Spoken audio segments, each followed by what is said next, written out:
इस्लामाबाद की इंसदाद दहशतगर्दी अदालत ने बानी PTI की 3, शाह महमूद कुरैशी की 2 मुकदमात में जमानतें मंजूर कर लीं। प्रोसिक्यूटर ने अदालत से कहा कि PTI रहनुमाओं ने जानबूझकर एहतजाज करवाया। बानी PTI ने अवाम को वर्गलाया, इश्ताल पैदा करने की कोशिश की। शाह महमूद कुरैशी और बानी PTI मौके पर मौजूद नहीं। तौहीन इलेक्शन कमीशन में जेल ट्रायल के खिलाफ बानी PTI की दरखास्त फुल बेंच में पेश करने की सिफारिश। जस्टिस आलिया नीलम ने केस की file chief justice Lahore high court को भिजवा दी। जेल ट्रायल के नोटिफिकेशन से मुतालिक रिकॉर्ड दरखास्त के साथ लगाने की हिदायत। PTI वकील ने कहा है कि इलेक्शन कमीशन 13 दिसंबर को जेल ट्रायल के लिए पहुंच जाएगा। जस्टिस आलिया नीलम ने रिमार्क्स दिए कि आपके पास 100 वकला की टीम है, फौरी रिकॉर्ड मंगवा कर साथ लगा दें।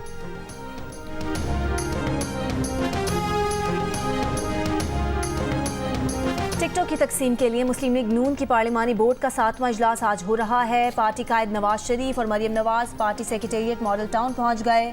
पार्टी रहनुमा के अल्दास कोहस्तानी का कहना है कि नून लीग सिंध में बाज़ाब्ता तौर पर इंतखाबी मुहिम शुरू करने जा रही है। लियारी, कीमाड़ी, मलीर, कोरंगी में वर्कर्स कन्वेंशन मुनक्किद करेंगे। पहला वर्कर्स कन्वेंशन 15 दिसंबर को हैदराबाद में होगा। पाकिस्तान स्टॉक एक्सचेंज में 100 इंडेक्स नई रिकॉर्ड बुलंदी पर। कारोबार के आगाज पर 293 पॉइंट्स इजाफे के बाद 100 इंडेक्स 66,516 पर पहुंच गया। कारोबार के दौरान 100 इंडेक्स में 317 पॉइंट्स की कमी देखी गई, 65,906 पॉइंट्स पर आ गए। रवां हफ्ते सुप्रीम कोर्ट में अहम केसेस की समाअत होगी। जुल्फिकार अली भुट्टो की सजाए मौत अदालती कत्ल करार देने के सदारती रेफरेंस की समाअत कल होगी। 13 दिसंबर को फौजी अदालतों में सिविलियंस का ट्रायल कलअदम करार देने के खिलाफ हुकूमती अपीलों पर समाअत होगी। 14 दिसंबर को साबिक जज इस्लामाबाद हाई कोर्ट शौकत अजीज सिद्दीकी की बरतरफी के खिलाफ दरख्वास्त पर समाअत होगी। 15 दिसंबर को जस्टिस मुजाहिर अली अकबर नकवी की सुप्रीम जुडिशल काउंसिल की कार्रवाई के खिलाफ दायर आईनी दरख्वास्तों पर समाअत की जाएगी। भारतीय हुकूमत का मकबूजा जम्मू कश्मीर की खुसूसी हैसियत की मनसूखी का हुक्म बरकरार। भारतीय सुप्रीम कोर्ट ने मकबूजा जम्मू कश्मीर की खुसूसी हैसियत बहाली की दरखास्तें मुस्तरद कर दी। जम्मू कश्मीर की खुसूसी हैसियत खत्म करने का 5 अगस्त 2019 का फैसला बरकरार। भारतीय सुप्रीम कोर्ट ने फैसले में कहा है कि मकबूजा कश्मीर भारत का अटूट अंग है। आर्टिकल 370 जम्मू कश्मीर की शमूलियत को मुंजमद नहीं करता। भारत से इल्हाक के बाद कश्मीर ने दाखिली खुद मुख्तारी का उनसर बरकरार नहीं रखा। आर्टिकल 370 एक आर्जी शिक थी। जम्मू कश्मीर असेंबली की तश्कील का मकसद मुस्तकिल बॉडी बनाना नहीं था। भारतीय सदर के पास इख्तियारात हैं।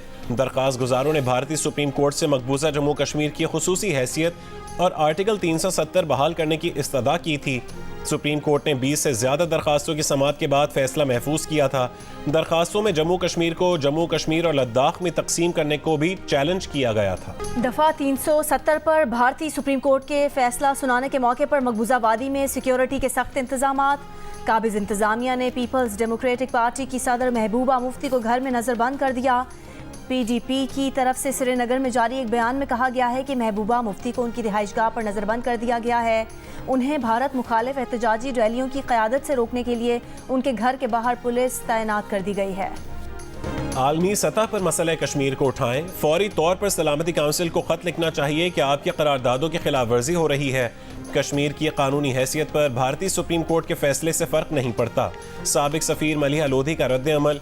जियो न्यूज़ से गुफ्तगू में बैनुल अक़वामी माहिर कानून एहसान अहमद ने कहा कि भारतीय अदालत ने आइन की गलत तशरीह की। कश्मीर की खुसूसी हैसियत से मुतालिक यकीन दहानियों से इनराफ किया गया।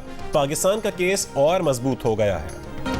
पाकिस्तान टीम डायरेक्टर मोहम्मद हफीज़ की ऑस्ट्रेलिया में प्रेस कॉन्फ्रेंस। कहा कि कैनबरा में इंतजामात से हैरान हूँ, पिच बहुत स्लो थी, हमें कभी यहाँ ऐसी स्लो विकेट देखने को नहीं मिली। सहाफ़ी ने सवाल किया कि आप क्रिकेट ऑस्ट्रेलिया के सामने ये मामला उठाएंगे। मोहम्मद हफीज़ ने कहा कि मेरा ख्याल है सबको मालूम है क्या हुआ है, बार बार कहने की ज़रूरत नहीं। हो सकता है ये जानबूझकर किया गया हो, लेकिन हम हर तरह की सूरत हाल का सामना करने के लिए तैयार हैं। इसराइल के 24 घंटों में ज़मीन, फ़ज़ा और समंदर से गज़ा पर 250 हमले, मज़ीद 300 फ़लस्तीनी शहीद। शहदा की मजमूई तादाद 18,000 हो गई, 49,500 फ़लस्तीनी ज़ख्मी। फ़लस्तीनी मज़ाहमती तंजीमों के गज़ा में घुसने वाले सेहूनी फ़ौजियों पर ताबड़तोड़ हमले, दो बदू झड़प, नज़दीक से रॉकेट मारे, ड्रोन से भी टैंकों को निशाना बनाया। अल-क़स्साम ब्रिगेड्स ने कहा है कि 48 घंटों में 40 इसराइली फ़ौजियों को हलाक किया। इसराइली फ़ौज के field command and control centre को भी तबाह कर दिया। इसराइल ने मज़ीद 4 फ़ौजियों की गज़ा में हलाकत की तस्दीक कर दी।